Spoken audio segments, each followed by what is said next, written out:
ನಮಸ್ಕಾರ ಎಲ್ರಿಗೂ, ನಾನು ಶರತ್. ಇವತ್ತು ಚಟಪಡೆ ಮಸಾಲಾ ವಡೆ ಅಥವಾ ಕಡಲೆ ವಡೆ ಅಂತ ಹೇಳೋ ಒಂದು ಸ್ನ್ಯಾಕ್ ರೆಡಿ ಮಾಡೋಣ. ಏನೆಲ್ಲ ಸಾಮಗ್ರಿಗಳನ್ನ ಇಲ್ಲಿ ಉಪಯೋಗಿಸಬೇಕು, ನಾನಿಲ್ಲಿ 2 ಕಪ್ ಕಡಲೆಬೇಳೆ ತಗೊಂಡಿದ್ದೀನಿ. ಇದನ್ನೊಂದು ಅರ್ಧ ಗಂಟೆ ನೆನೆಸ್ಕೊಂಡಿದ್ದೀನಿ. ಸಬ್ಬಕ್ಕಿ ಸೊಪ್ಪು ಅಪ್ರಾಕ್ಸಿಮೇಟ್ ಒಂದು ಕಪ್ ಅಷ್ಟಿದೆ. ಅದನ್ನ ಸಣ್ಣದಾಗಿ ಹೆಚ್ಚಿಕೊಂಡಿದ್ದೀನಿ. ಒಂದು ದೊಡ್ಡ ಈರುಳ್ಳಿನ ಸಣ್ಣದಾಗಿ ಕಟ್ ಮಾಡ್ಕೊಂಡಿದ್ದೀನಿ.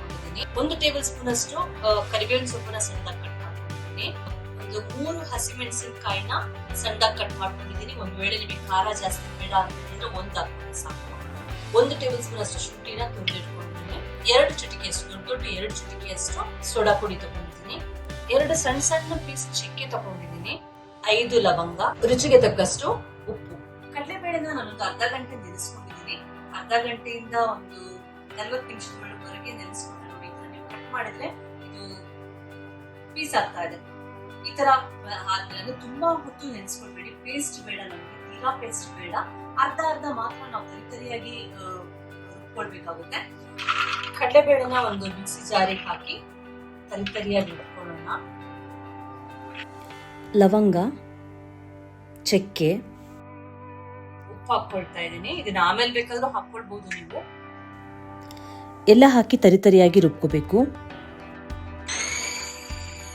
ನೀವು ಗ್ರೈಂಡ್ ಮಾಡ್ಕೊಳ್ತೀರಲ್ಲ, ಕಡಲೆನ ಗ್ರೈಂಡ್ ಮಾಡ್ಕೊಳ್ಬೇಕಂದ್ರೆ ಅದು ಪೇಸ್ಟ್ ಆಗ್ಲಿಲ್ಲ ಅಂತ ಹೇಳಿದ್ರೆ, ಅಂದ್ರೆ ಅದು ಸ್ವಲ್ಪ ಅಂಟು ಬರ್ಬೇಕಾಗುತ್ತೆ. ಅಂದ್ರೆ ಜೊತೆಗೆ ನೀವು ಆ ವಡೆನ ರೆಡಿ ಮಾಡ್ಬೇಕಂದ್ರೆ ಅದು ಹೋಲ್ಡ್ ಮಾಡ್ಕೊಳ್ಬೇಕಾಗುತ್ತೆ. ಅಂದ್ರೆ ಹಿಟ್ಟೆಲ್ಲ ಒಟ್ಟಿಗೆ ಬಂದು ಹಿಡಿದಿಟ್ಕೊಳ್ಬೇಕಾಗುತ್ತೆ.